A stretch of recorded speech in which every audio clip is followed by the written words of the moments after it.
Hi, you're watching BlackCoffeePoet.com, and I'm Jorge Antonio Vallejos, the Black Coffee Poet. And we're honored here today to have citizen of the Cherokee Nation and Two-Spirit writer Daniel Heath Justice.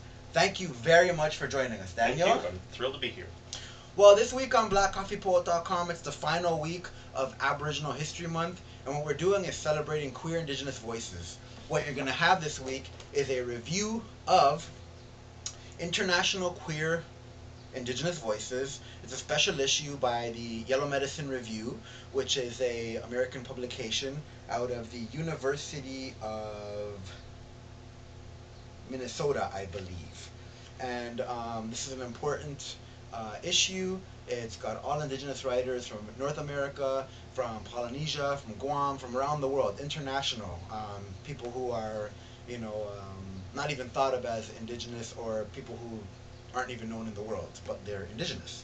And so we're going to have Robbie Madsen, who's a Toronto singer who's Two-Spirit, interviewed and videotaped, and Nicole Tanguay, who is a Two-Spirit poet. She's in this journal, and she'll be interviewed, and she will also be videotaped. So Monday, Wednesday, Friday. Today is Monday, and we are, so grateful that Daniel has given us some time to be interviewed and talk about queer Indigenous literature, Two-Spirit Indigenous literature. So Daniel, can you just give us a quick definition, readers at blackcoffeepoet.com, of what it means to be Two-Spirit, what it means to you, and maybe a distinction also of that not every Indigenous writer is Two-Spirit? Right. Well, I'll actually start. I don't usually use the term Two-Spirit for myself. Okay. I'm perfectly happy with queer or gay. Okay. I think those terms work quite well for me. For some people, Two-Spirit really speaks to culture, to different sexual and gender understandings that come from different culture understandings. And it comes out of a lot of activism in the American Indian community in Minnesota, out of Minneapolis. I think the term was coined around 1992. And as a term that distinguished indigenous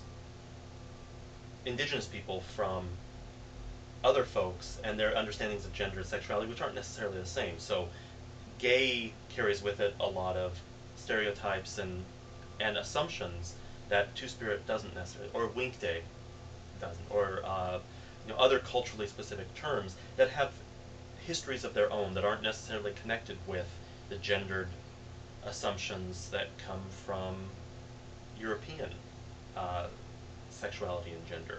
So as a term, it's used increasingly, I think, by a lot of Native folks. But a lot of folks are also, they don't necessarily see themselves as Two-Spirit. It doesn't necessarily translate into all languages. Sometimes the translation might actually be you're possessed because you have two spirits. Mm-hmm. Other cultural understandings have a multiplicity of spirits rather than just two. So I think as a term, it has a lot of political function, and for quite a few individuals, it works really well as a way of self-identification. But it's not for everyone. And I think it's a beginning point, but it's not an end point. So for a lot of folks, well, and I guess for some folks it is an end point, as kind of they're really comfortable with that. But I think for a lot of others, it's a way of kind of starting to talk about the intersection between gender, sexuality, and culture, but also kind of looking at other terms that are really rooted in particular histories, particular languages, particular cultural understandings. So I think there's always a little tension with the term, that it not be kind of seen as just this generic term like gay. An umbrella, you're saying. Exactly. Yeah. That it can work that way, but it's not only that. Yeah. Yeah, I think that's why this journal decided to call it International Queer Indigenous Voices, probably, because not everybody identifies as Two-Spirit. Right. I remember once being in the First Nations Hall's kitchen with you, and three of us were there who are writers, and one of the guys is queer, and he was like, "I'm not Two-Spirit." You know what I mean? And then to some people they think that's weird, but everyone identifies in their own way. Right. And they have their own experiences. Yeah. Yeah. So that's a great little lesson for me, for all of us. Thank you, Daniel. You're welcome. Can you give us a little history of, Two-Spirit and queer indigenous literature? Well, it's pretty much the same history of other uh, indigenous literature in that queer Native folks have been writing as long as there have been queer Native folks in different ways. Different literary traditions have other kinds of texts, and people who had different gender and sexual understandings were always producing those. But in terms of a kind of readily identifiable canon of work, really, I think it began to really explode with the work of Paula Gunn Allen. Lesbian feminist, just amazing force in Native literary circles, and really wanted to bring attention to different gendered understandings. And so she talks about Native communities, especially in this book, The Sacred Hoop, talks about gynocracies, how most Native communities were woman-centered rather than patriarchies, male-centered. And there's been a lot of criticism of her work as being too essentialist or too sweeping, not taking into account the particularities. And I think there are some fair critiques, but I think one important thing that she did that she still probably doesn't get enough credit for is to really kind of hammer home the idea that there are different understandings, that there are different gendered experiences, and also different ways in which love and bodies work, rather than those that are kind of given to us by popular North American culture. And pretty unapologetically so, that said, we can talk about gay, lesbian, bisexual, and transgender people as not being a deviant form of Native expression, but actually part of a larger body of Native diversity. And so from there, it's not like queer folks weren't writing before then, but I think she really opened a path. And we have writers like Christos, Janice Gould, Cheryl Savageau, I mean, just a whole range. Beth Brandt, hugely important in Canada and in the US. Really the leading voices have been, and in a lot of ways continue to be, women. But I think, more men, more trans people are starting to open up space for these conversations. Really, I think we can look to the 80s as the beginning blossoming, and then late 80s, early 90s, and then this is just a very, very small number of texts that are out there, which is really exciting that we have sub-canons of a huge canon, and more and more all the time. Absolutely, it's great that we can fill up a table, and I'm sure we could fill up whole shelves. Well, there's a lot more. I mean, this is just some of the stuff that was on my shelf, and we had a few pieces from First Nations House Library, and I've got a bunch at home as well, and it's amazing. There's a lot of beautiful work, and I've taught quite a bit of it, and it's dealing with a lot of the same themes, talking about issues of sovereignty, of self-determination, of dignity, of identity, of family. A lot of the same themes, but also talking about desire and love and passion and doubt and uncertainty. All of those things, but also talking about what is it to know yourself and your love as being different from others, but very much natural to you, and how do you find a place for that in a world that is not particularly open to Native people, certainly not particularly open to queer people. So I think the work captures a lot of different facets of contemporary Native life for a lot of Native people.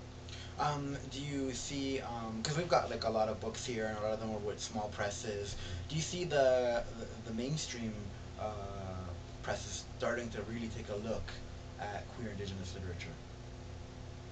Not particularly. Not no. yet. Not yet. I mean, I think Paula Gunn Allen's work, and this came from Beacon Press, even Beacon Press is not necessarily a small publisher, but it's not HarperCollins.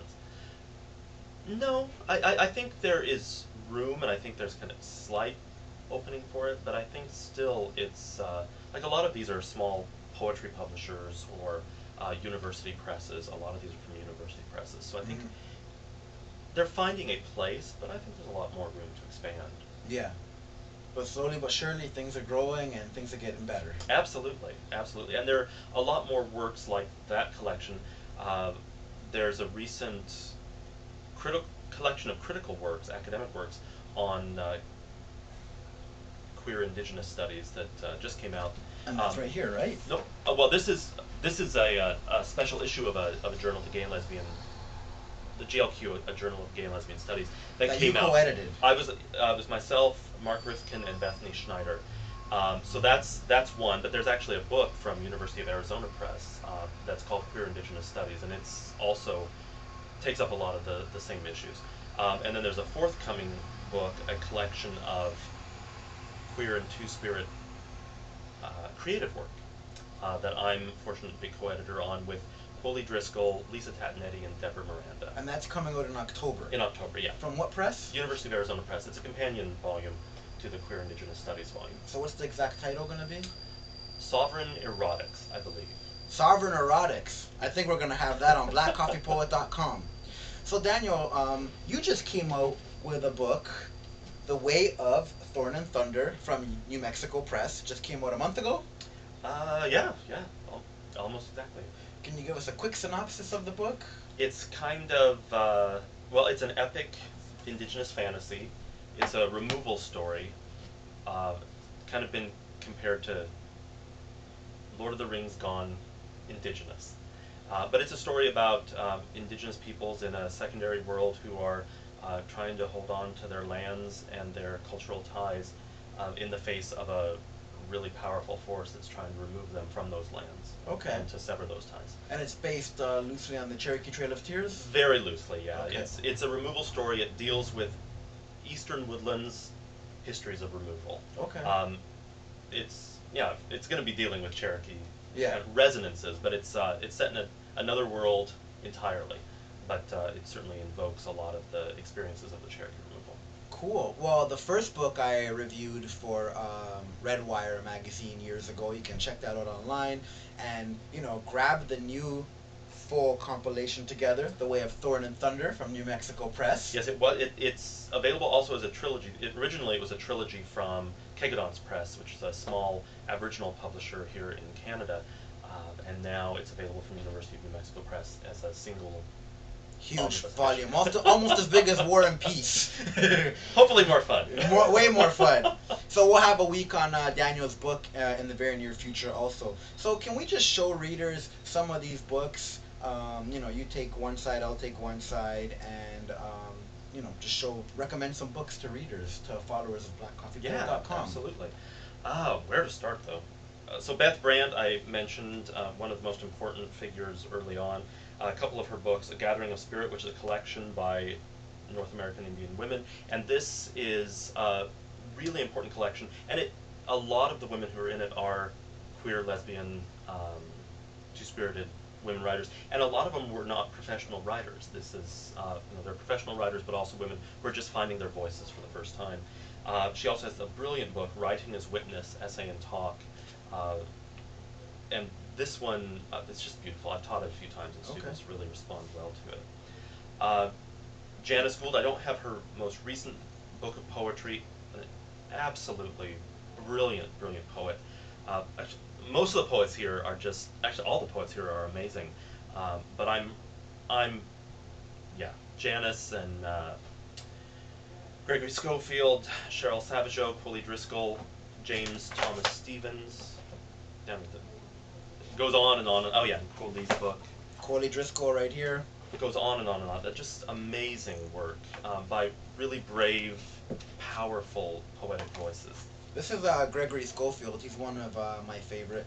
This is my favorite Gregory Schofield book, The Gathering, Stones for the Medicine Wheel. Hopefully we'll have Gregory on the magazine blackcoffeepoet.com in future.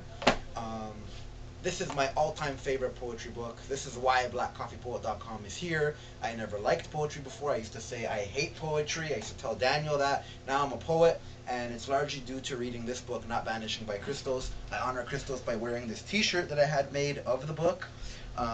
So read Christos, dream on, Not Vanishing, Firepower, Fugitive Colors. Fugitive Do we have something else Colors, here? and In Her I Am. Yeah.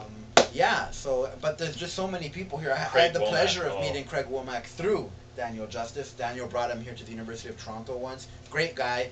His book is Drowning in Fire. Check it out. That's his first novel. And I've taught this a few times. An absolutely beautiful, one of my favorite novels ever.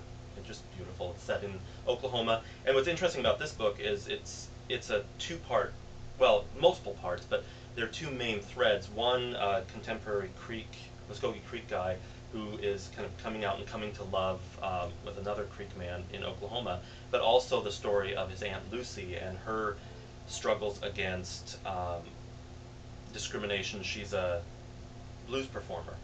She's a trumpet player, and conventions at the time in the early 20th century is a woman can't be out in front unless she is a singer. And so part of her story is how she's able to continue to perform, but has to be quite creative and clever about it. So it's their stories of finding ways of expressing their truths in pretty challenging circumstances. Really, really brilliant. Cool. And, back to Canada, we've got Thompson Highway. 2 years in a row, he won the biggest prize for playwriting, and these are two plays, The Red Sisters and Dry Lips Autumn Moves to Kapuskasing. Thompson Highway is Cree and from northern Winnipeg? Northern Manitoba? I don't remember. I don't remember either. But anyways, check out his books. 2 years in a row to win the biggest award for plays in the same country. That's pretty big. That's huge. And he's got a book called Kiss of the Fur Queen as well. And there's just so many books out there. Yeah. To read and for some of you to write, all you queer Indigenous writers, all you Two-Spirit writers. So, would you like to say any last words, Daniel? Anything we've left out?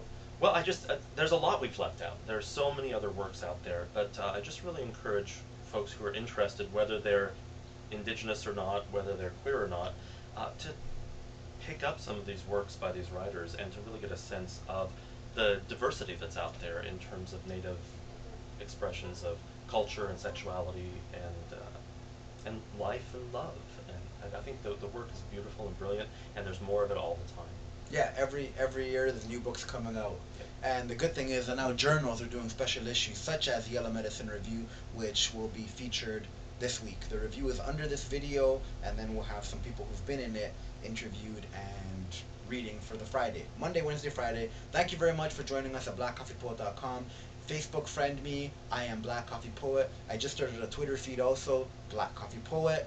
And sign up, make this thing viral, get Daniel's book, read his stuff, read the books on this table, spread the word, and please continue to stay with us on blackcoffeepoet.com. Thank you very much for joining us. Have a great day and enjoy this special week on Queer Indigenous Literature.